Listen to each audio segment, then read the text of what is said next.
नमस्कार, स्वागत है आप सबका हमारे खास कार्यक्रम अर्थनीति में। मैं हूं कवीन सचान और अर्थनीति में आज बात करेंगे हम तेल के दाम क्यों और कैसे बढ़ते जा रहे हैं और इसे रोकने, इस पर लगाम लगाने के लिए क्या फॉर्मूला या क्या विकल्प सरकारों के सामने हो सकते हैं और इस तेल के दामों को कम करने के लिए अलग अलग तरीके से बातें हो रही हैं, लेकिन असल में इसका गणित है क्या।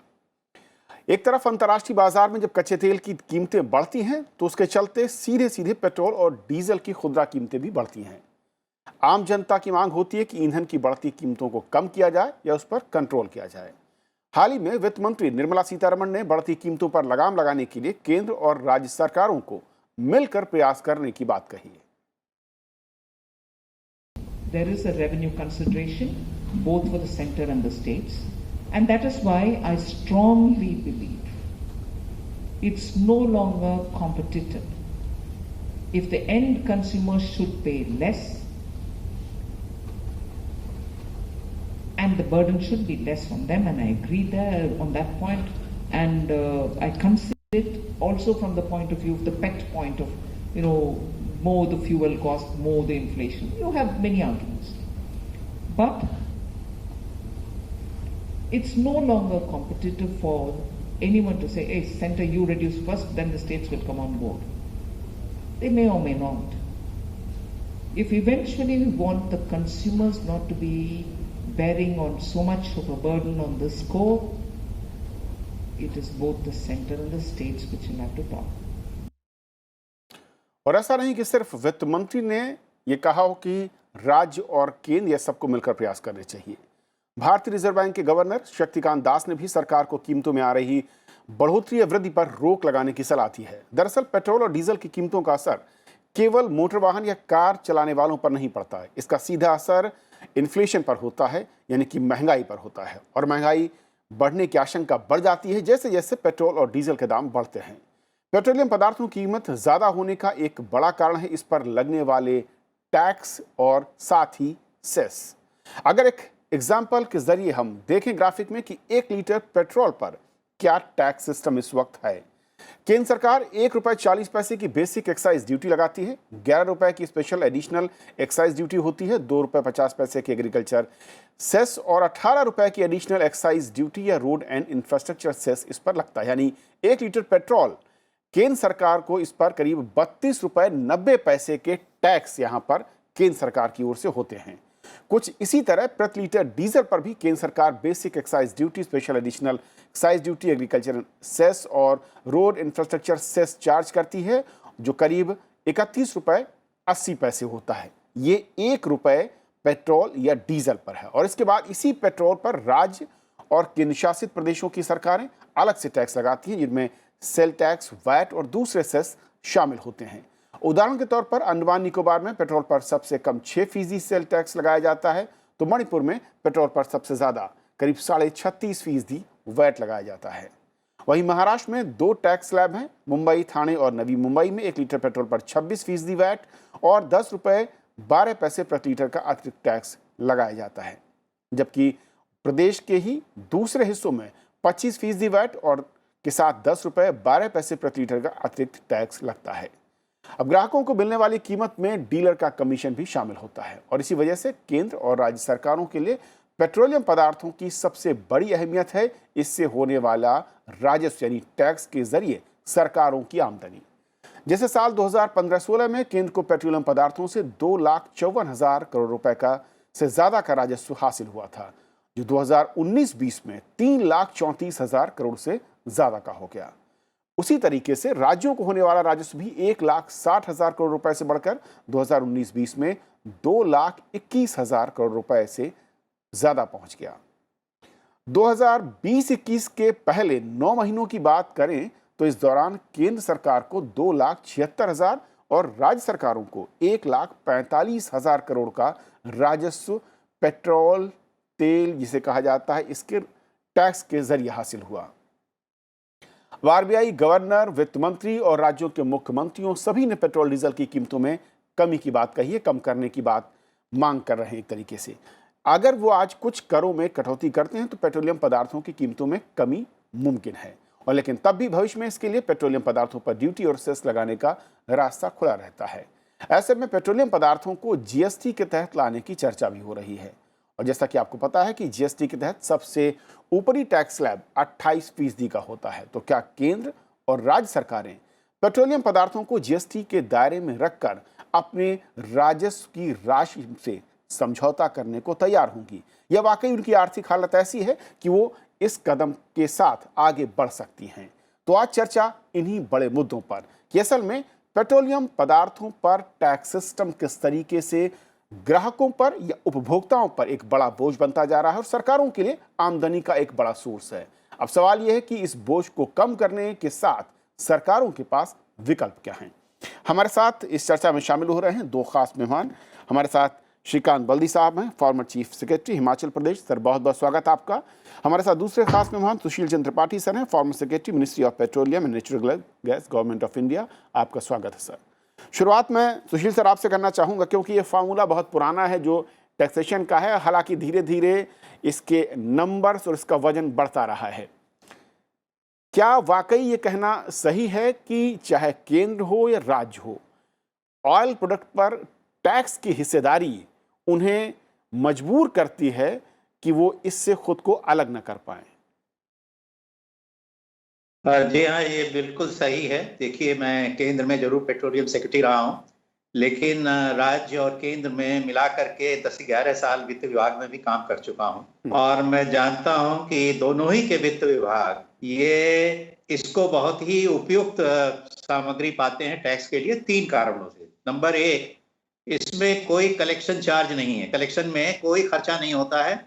जो पेट्रोल पंप है 1 रुपये अगर पेट्रोल के लिए लेता है तो 1.5 से पौने 2 रुपये राज्य और केंद्र सरकार के लिए टैक्स लेता है, जिस पर और उस पर खर्चा जो है वो डीलर कमीशन से आता है। ना राज्य कोई खर्चा करती है न केंद्र। दूसरा, इसमें कोई लीकेज खास तौर से नहीं है, क्योंकि ये सब 5-6 बड़ी ऑयल कंपनियां हैं और उनके हिसाब बिल्कुल साफ होते हैं। वो पेट्रोल पंप तक पेट्रोल और डीजल उन्हीं का होता है, वो अपना हिसाब रखते हैं, तो इसमें कोई लीकेज खास नहीं होती है।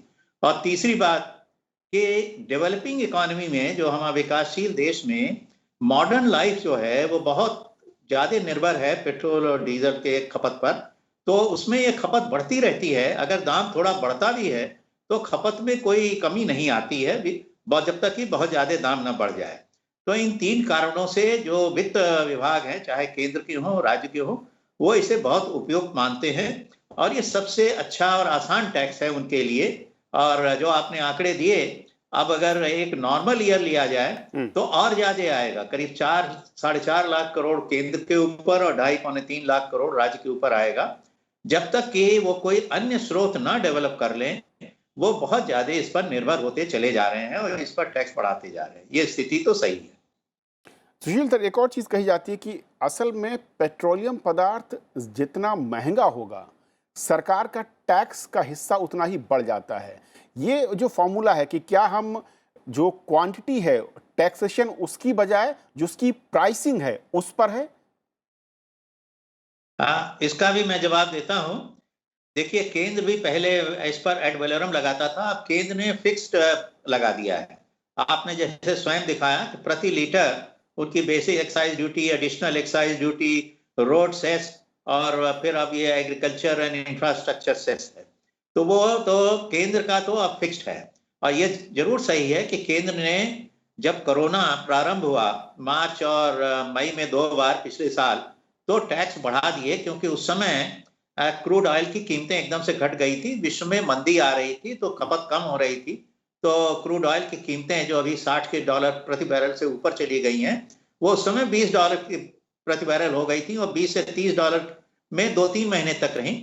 तो केंद्र सरकार ने 2 कारणों से इसे उपयोग पाया। एक तो केंद्र सरकार के अन्य स्रोत एकदम कम हो गए थे, और दूसरे कि इस पर जो अतिरिक्त टैक्स लगाया तो भी कंज्यूमर के लिए प्राइस नहीं बढ़ी थी उस समय। तो केंद्र ने 12 रुपए अतिरिक्त टैक्स पेट्रोल पर लगा दिया और 14 रुपए डीजल पर लगा दिया। लेकिन अब जो स्थिति है वो बदल गई है। अब इस समय फिर 60 से ऊपर हो गया है, $64-65 जो है वो क्रूड चला गया है। तो केंद्र का जो अतिरिक्त टैक्स है वो जब तक कम नहीं होगा तब तक ये दाम ऊपर रहेंगे। दूसरी बात जो आपने कही कि राज्यों के टैक्स 2 हिस्से में है, एक एड वैलोरम है तो वो राज्य तो प्रसन्न होते हैं अगर दाम बढ़ता है, क्योंकि एड वैलोरम का टैक्स बढ़ जाता है। फिर उन्होंने भी केंद्र का देख करके फिक्स सेस भी लगा दिया, जो कि महाराष्ट्र में और कई अन्य राज्यों में, इसीलिए वहां पर तो 100 रुपए तक पेट्रोल के दाम टच कर रहे हैं। तो उनकी निर्भरता इस पर बहुत बढ़ गई है। और जीएसटी में आने की जो बात आपने कही, 22% पर कौन राजी होगा, जबकि 150 पौने 200% केंद्र और राज्य इसको ले रहे हैं। तो इसे एक रोड मैप उन्हें बनाना चाहिए, अन्य स्रोत बढ़ावें धीरे धीरे, और इस पर धीरे धीरे कम करें, और फिर इसको जीएसटी में लावें, और कुछ दिनों के लिए थोड़ा सेस दोनों लगाते रहें, जिससे कि एकदम से 28 ना आवे, 100% आवे, फिर 80% आवे, 60% आवे, 40% आवे, इस तरह करके वो करें। तो ये एक व्यावहारिक बात होगी। मैं सुशील सर जीएसटी या दूसरे विकल्पों पर भी आऊंगा, लेकिन पहले श्रीकांत जी आपसे, कि जैसा कि कहा सुशील सर ने कि तेल असल में एक ऐसा प्रोडक्ट है जिससे सरकारों को फायदा है, चाहे वो राज्य हो या केंद्र हो। और ये अपने आप में मैं कहूँ कि जो आंकड़े हैं ये चौंकाने वाले हैं कि चाहे राज्यों का टैक्स का परसेंटेज देखें और केंद्र का देखें, वो जो मूल उसका प्रोडक्ट की वैल्यू है उससे कई गुना ज़्यादा होता है। और ऐसे में भार उपभोक्ता यानी कंज्यूमर पर है। अब सवाल यह है कि क्या राज्य इतने बड़े टैक्स के हिस्से को कम करने को तैयार हैं, उनके पास विकल्प हैं, या यही एक रास्ता है फिलहाल उनकी वित्तीय जो अनुशासन है या वित्तीय जो ज़रूरतें उसको पूरा करने के लिए? जैसा आपने कहा है, अभी जो तेल की कीमतें बढ़ रही हैं, वो क्रूड ऑयल और उसके ऊपर एक्साइज ड्यूटी जो भारत सरकार ने लगाई है और वैट जो है स्टेट का, उनको मिला के बढ़ रही है। और अभी जैसे त्रिपाठी साहब ने बताया था कि क्रूड की ऑयल जब कम थी तो भारत सरकार ने एक्साइज ड्यूटी बढ़ा दी थी, और उसके बाद में जब क्रूड अभी बढ़ा है उसके बाद भी वो ड्यूटी एज इट इज रह रही है। तो अगर हम सामान्य रूप से देखें, जैसे कि आपने चार्ट भी दिखाया था, तो पेट्रोल या डीजल की रेट्स 3 चीजों से बनकर मुख्य रूप से बन रही है। एक, क्रूड की क्या रेट्स हैं, भारत सरकार द्वारा एक्साइज ड्यूटी क्या लगाई गई है, और स्टेट द्वारा वेट क्या लगाया गया है। अब जहां तक रेट कम करने का प्रश्न है, इसमें भारत सरकार और राज्य सरकार दोनों ही चाहती हैं कि ये बड़ा सरल और आसान तरीका है जिससे कि वो टैक्स कलेक्ट कर सकें, क्योंकि इसमें जैसा त्रिपाठी साहब ने भी बताया था कि इसमें इवेजन कम होता है और ये बड़ा आसान तरीका है टैक्स कलेक्शन का। और कुछ वर्षों में अगर आप देखें तो इसका कलेक्शन भारत सरकार के लिए बहुत अहम हो गया है। जैसे अगर आप 21-22 के अगर बजट आंकड़े देखें तो एक्साइज ड्यूटी से 3.35 लाख करोड़ का अनुमान है, जबकि सीजीएसटी जो कि जीएसटी का जो भारत सरकार को मिलता है वो केवल 5.3 लाख करोड़ है। तो करीबन एक्साइज ड्यूटी अपने आप में जीएसटी से 60% इनकम के बराबर हो गया है, जो कि बहुत बड़ा अमाउंट हो गया है। तो भारत सरकार के लिए भी और राज्य सरकारों के लिए एक ये आसान तरीका हो गया है इसको टैक्स कलेक्ट करने का। अब इसको जो जीएसटी में लाने की बात है, मेरा ये मानना है कि जीएसटी जब लागू की गई थी तब ये माना गया था कि सभी गुड्स और सर्विसेज को इसमें लाया जाएगा। और अगर हम एक देश और एक टैक्स की बात करें तो ये जरूरी भी है कि सभी गुड्स और सर्विसेज इसके तहत आनी चाहिए। पर उस समय जब ये बार्गेन हुई 2016-17 में, तब पेट्रोलियम प्रोडक्ट्स को सेकंड फेज के लिए रख दिया गया। अगर आप जीएसटी एक्ट को और कॉन्स्टिट्यूशनल अमेंडमेंट को देखें तो उसमें पेट्रोलियम प्रोडक्ट्स पे जीएसटी लगाने का प्रावधान है, परंतु उस समय यह निर्णय लिया गया था कि जब भी जीएसटी काउंसिल इस पर रिकमेंड करेगी उसके बाद पर इसमें लगाया जाएगा। तो अगर आप जो बात कर रहे हैं कि क्या जीएसटी में आने से इसका रेट कम होंगे या नहीं होंगे, मेरा यह मानना है कि जीएसटी में आने से रेट कम होने का इशू बड़ा नहीं है। वो ये डिपेंड करेगा कि आप जीएसटी पे टैक्स रेट क्या लगाते हैं। जैसे आप जानते हैं कि अभी जो हाईएस्ट स्लैब है जीएसटी में वो 28% है, परंतु इसमें राज्य और भारत सरकार इसको नहीं मान पाएंगे, क्योंकि जीएसटी में जो टैक्स हम लगाते हैं वो रेवेन्यू न्यूट्रल टैक्स लगाने की कोशिश करते हैं। और अभी करीबन 2/3 जो है, अगर पेट्रोल की या डीजल की रेट देखें तो उस पर एक्साइज ड्यूटी या वैट है। तो भारत सरकार को राज्य सरकार को मिलकर जीएसटी में अगर वो लाने का निर्णय करते हैं तो उनको उस पर सेस लगाना पड़ेगा। लेकिन जो श्रीकांत सर, 28% क्या के राज्य अलावा तैयार होगा। होंगे? क्योंकि राज्यों की जो माली हालत है, भले ही अलग अलग राज्य तेल के दाम बढ़ते हैं और जब जनता की ओर से आवाज आती है तो जरूर कहते हैं कि तेल के दाम कम करने चाहिए और प्रयास होने चाहिए, लेकिन क्या वाकई राज्य आर्थिक तौर पर तैयार हैं इसे जीएसटी के दायरे में लाने, या वो जो टैक्स का बर्डन है करीब 70% से 80% के आसपास स्टेट की ओर से, उसे कम करने के लिए? जी देखिए, अगर आप जीएसटी में लाने की बात करें तो इनको हम अलग अलग विषयों से जोड़ सकते हैं। अगर आप जीएसटी का फंडामेंटल देखें तो सभी गुड्स उसमें आनी चाहिए, और इसके बहुत बड़े इकोनॉमिक रीजन भी हैं कि आज जो इंडस्ट्री है उनको इनपुट टैक्स क्रेडिट नहीं मिल रहा है ट्रांसपोर्टेशन में, या दूसरा जो पेट्रोलियम प्रोडक्ट की खपत हो रही है। दूसरा, अगर आप एक्सपोर्ट को देखें तो एक्सपोर्ट जीरो रेटेड होता है, उसमें टैक्स नहीं लगता है, परंतु क्योंकि एक्साइज ड्यूटी और वैट पेट्रोलियम प्रोडक्ट्स पे लग रहा है तो उनको उस टैक्स का क्रेडिट नहीं मिल पा रहा है। तो अगर जीएसटी में लेते हैं तो हमारी इंडस्ट्री के लिए भी और हमारी एक्सपोर्ट के लिए भी ये बहुत अच्छा तरीका होगा। पर जीएसटी में लेने के कुछ चैलेंजेस हैं। अगर आप पॉलिटिकल चैलेंजेस देखें तो स्टेट्स ये कहते हैं कि अब जब से जीएसटी लागू हुआ है उनके पास में केवल पेट्रोलियम प्रोडक्ट्स ही रह गए हैं जहां पर कि वो टैक्स वेरिएशन कर सकते हैं, या एक्साइज ड्यूटी है अल्कोहल पे। तो राज्य सरकार अपनी फिस्कल ऑटोनॉमी में नहीं चाहेगी कि ये पेट्रोलियम प्रोडक्ट्स जो हैं वो जीएसटी के तहत में आए। और यही बात मेरा मानना है कि भारत सरकार भी नहीं चाहेगी, क्योंकि उनको एक्साइज ड्यूटी के रूप में इस पे बहुत अधिक इनकम मिल रही है। अगर ये जीएसटी में होते तो शायद मिलकर इसको करने में मुश्किल होती। हालांकि देश में यूनिफॉर्म टैक्स लेने के लिए जीएसटी में लाना एक महत्वपूर्ण बात है, पर इसको फेजेस में ही किया जा सकता है, बड़ी आसानी से इसमें मैं इस पॉइंट पर भी आऊंगा कि इसका बनने वाली तरीका नहीं। क्या हो सकता है जो आप करें, लेकिन फिलहाल आप करें कि मुश्किल है और शायद कोई भी सरकार तैयार नहीं होगी। सुशील सर, लेकिन अर्थशास्त्र में एक बड़ा, मैं कहूँ कि पुराना फार्मूला है, अगर मैं गलत नहीं हूँ, कि जिस ऑब्जेक्ट को या फिर किसी प्रोडक्ट को आपको रिड्यूस करवानी है उसकी खपत को, उसमें उसके कॉस्टिंग का 100% तक आप टैक्स बढ़ा दें ताकि लोगों के बीच में उसका प्रचलन कम हो जाए। लेकिन तेल प्रोडक्ट में अगर 150% टैक्स हम कंज्यूमर से चाहेंगे तो ये कहाँ तक न्यायोचित है? और दूसरा ये कि दूसरी तरफ आरबीआई जैसी संस्थाओं के लिए कितनी बड़ी चुनौती, जब वो कहते हैं कि इन्फ्लेशन को अगर हमें टैकल करना है तो आप कोई भी मौद्रिक नीति तैयार कर लीजिए, लेकिन अगर इस तरीके से इन्फ्लेशन एक तरफ महंगा तेल रहेगा तो उसका इम्पैक्ट रहेगा। और इसीलिए शायद शक्तिकांत दास ने कहा कि इसकी तरफ सरकारों को सोचना चाहिए।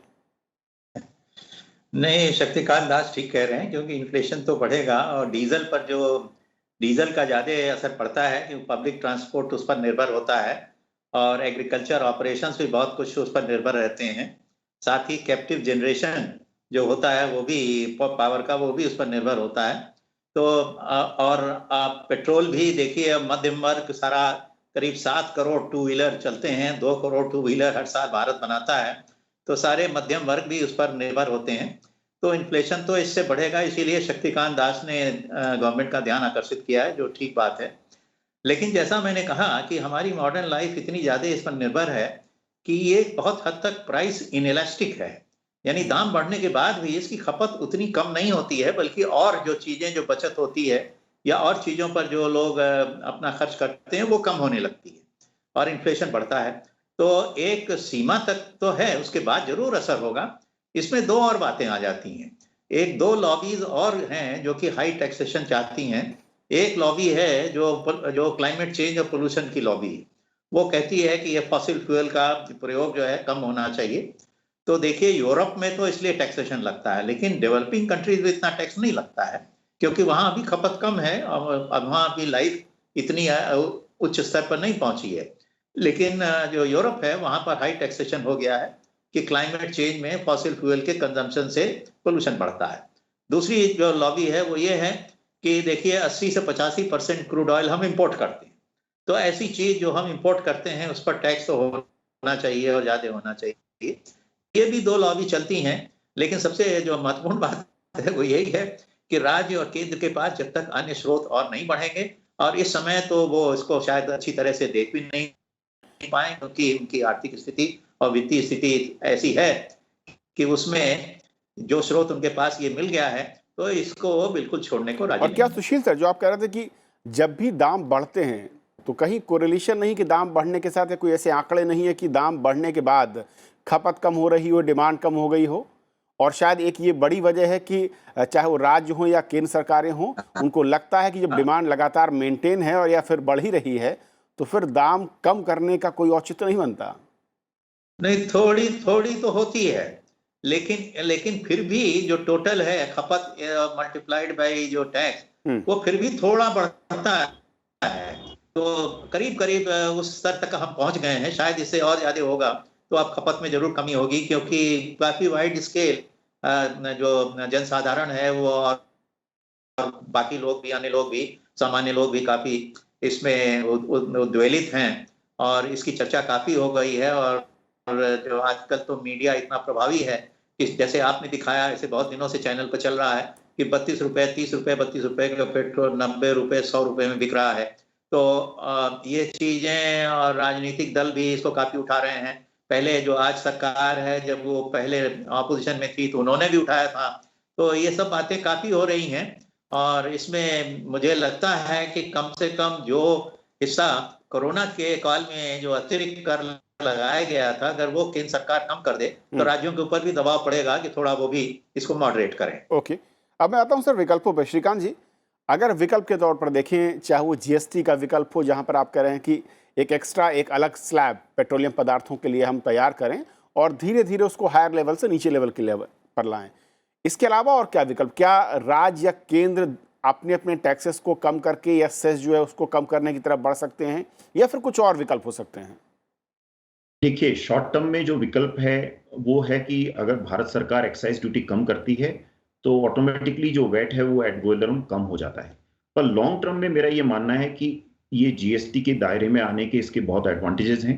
मैं आपको जैसे सिंपल एग्जांपल देता हूं कि मैं हिमाचल में हूं, यहाँ पर जो डीजल पे टैक्स रेट है और जो पंजाब और हरियाणा में है उसमें हमेशा कंपटीशन होता है, क्योंकि डीजल की जो खपत है वो एग्रीकल्चर में भी काम आती है। तो जब भी पंजाब में रेट कम होती है, हरियाणा में रेट कम होती है, हिमाचल को रेट कम करनी पड़ती है, क्योंकि जितने भी ट्रांसपोर्टर हैं वो पंजाब हरियाणा से गुजरते हैं। तो एक कंपटीशन प्रदेशों में चलता है रेट बढ़ाने या घटाने का। तो अगर यूनिफॉर्म रेट लानी है तो उसका बहुत बड़ा एडवांटेज है कि आदमी ऑल्टरनेट जगह पर नहीं जाएगा। तो मुख्य मुद्दा यह है कि अगर टैक्स रेट कम करनी है तो रेट कम करनी पड़ेगी, पर जीएसटी में लाने से एक तो यूनिफॉर्म रेट आ जाएगी और हम टैक्स को जितनी अभी रेवेन्यू है उसको बचा सकते हैं सेस लगा के। और यूनिफॉर्म रेट होने से इंडस्ट्री को और उपभोक्ताओं को बहुत फायदा होगा। और फ्यूचर में अगर जीएसटी में आता है तो जिस तरह से अभी बीच में एक्साइज ड्यूटी बढ़ा दी गई थी, वैट एल्डोरम बढ़ गया था, वो ऑटोमेटिकली नहीं हो पाएगा, बिकॉज जीएसटी काउंसिल में भारत सरकार और सभी राज्य सरकारों को मिलकर निर्णय करना पड़ेगा। तो हमें धीरे धीरे कोशिश ये करनी चाहिए कि इस पे कंसेंसस बने, और जब तक ये कंसेंसस नहीं बनती है, जो तरीका है वो एक्साइज ड्यूटी या वैट को कम करने का है। पर मेरा ये मानना है कि सभी राज्यों को मिलकर, कम से कम जो पड़ोसी राज्य हैं उनको एक वैट रेट करने के लिए आपस में समझौता करना चाहिए, जिससे कि राज्यों में एक दूसरी जगह पे मूवमेंट ना हो। सुशील सर, जीएसटी विकल्प है, लेकिन जीएसटी का जो मोड है वो किस तरीके से हो सकता है? हाँ, नहीं, ठीक है, बात है। ये तो राज्यों को इसमें राजी होना पड़ेगा। पहले देखिए, जब 2017 में यह बात शुरू हुई तो केंद्र और राज्य एक दूसरे के ऊपर डालते रहे कि वो तैयार नहीं है, हम तैयार नहीं है। लेकिन असल बात यही है कि दोनों को इसमें जो लगता है कि उनके टैक्स स्रोत में काफी कमी हो जाएगी। तो मैंने उस समय ये सलाह दी थी कि फाइनेंस कमीशन को रेफर कर दें, क्योंकि वो एक इंडिपेंडेंट बॉडी है, वो अगले 5 साल का सारा लेखा जोखा तैयार कर रही है कि इसका एक रोड मैप बने। ये तुरंत नहीं हो पाएगा, और जैसे कहा है धीरे धीरे टैक्स रेट को कम करें और उसके बाद जीएसटी में लाके सेस लगावें उतना, ताकि रेवेन्यू न्यूट्रल हो, और फिर अपने अन्य स्रोत बढ़ावें और तब धीरे धीरे सेस को खत्म करें। तो ये एक 5 साल प्लान होगा। 5 साल से कम के पीरियड में ये होना जरा मुश्किल लग रहा है, वरना हर साल यही होता है कि साहब इस बड़ा लॉस हो जाएगा, कैसे इसे करें। तो इसे 5 साल का या 3 साल का रोड मैप बनावें और धीरे धीरे थोड़ा सा टैक्स कम करें और जीएसटी में लाते हुए सेस को लावें। ये करना पड़ेगा, और एक इंडिपेंडेंट बॉडी करेगी, क्योंकि इसमें राज्यों में फिर पॉलिटिकल बात हो जाती है। जो राज्य दूसरे पॉलिटिकल फॉर्मेशन के हैं वो राजी नहीं होते हैं। तो उनको देख करके, जैसे कहा हमारे साथी ने कि एक राज्य नहीं राजी होता है तो बगल के राज्य कहते हैं कि हम अगर राजी हो जाएंगे तो हमें नुकसान होगा। और ये भी बात सही है कि अगर एक टैक्स नहीं होता है तो लोग, ये तो मूवेबल चीजें हैं, तो सभी गाड़ियां जगह से जा करती हैं। इस समय तो बड़ी अजीब बात हो रही है कि मुझे बताया गया कि नेपाल से भी लोग जो है वो पेट्रोल चुरा के ला रहे हैं, डीजल चुरा के ला रहे हैं। तो बॉर्डर यानी इंटरनेशनल ट्रेड भी हो रहा है और स्टेट का तो हो ही रहा है इस समय। ओके, श्रीकांत जी, एक आखिरी सवाल आपसे।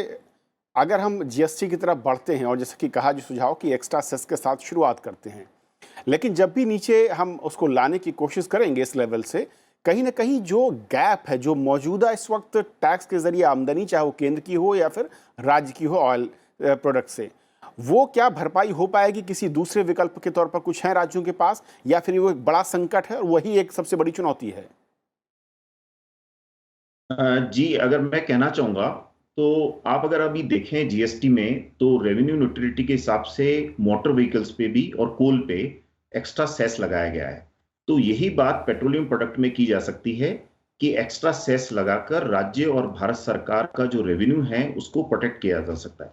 परंतु जो जीएसटी के बेनिफिट हैं, यूनिफॉर्म रेट होने का, और इंडस्ट्री को जो इनपुट टैक्स क्रेडिट मिलेगा और एक्सपोर्ट का जो फायदा होगा, उसको लेने के लिए राज्य और भारत सरकार की सहमति जरूरी है। क्योंकि जब तक 3/4 मेजोरिटी से जीएसटी काउंसिल इसको रिकमेंड नहीं करती है तो ये नहीं हो सकता। मेरे विचार से जो रोड मैप होना चाहिए कि आज 5 पेट्रोलियम प्रोडक्ट जीएसटी के दायरे से बाहर हैं, जो हालांकि जीएसटी उस पर लग सकती है। क्रूड ऑयल है, पेट्रोल है, डीजल है, एविएशन टर्बाइन फ्यूल है और नेचुरल गैस है।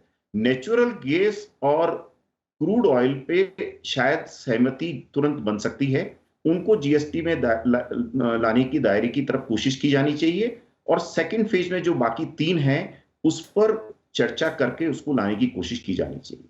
ओके सर, बहुत बहुत शुक्रिया आप दोनों मेहमानों का हमारे साथ इस चर्चा में जुड़ने के लिए और समझाने के लिए कि असल में तेल की अर्थनीति है क्या और तेल के बढ़ते दामों के चलते कंज्यूमर पर इम्पैक्ट जो पड़ता है उसका हिस्सा या उसका राजस्व कहां पर और किसके पास और किसकी जेब में कितना जाता है। बहुत बहुत शुक्रिया आप दोनों का।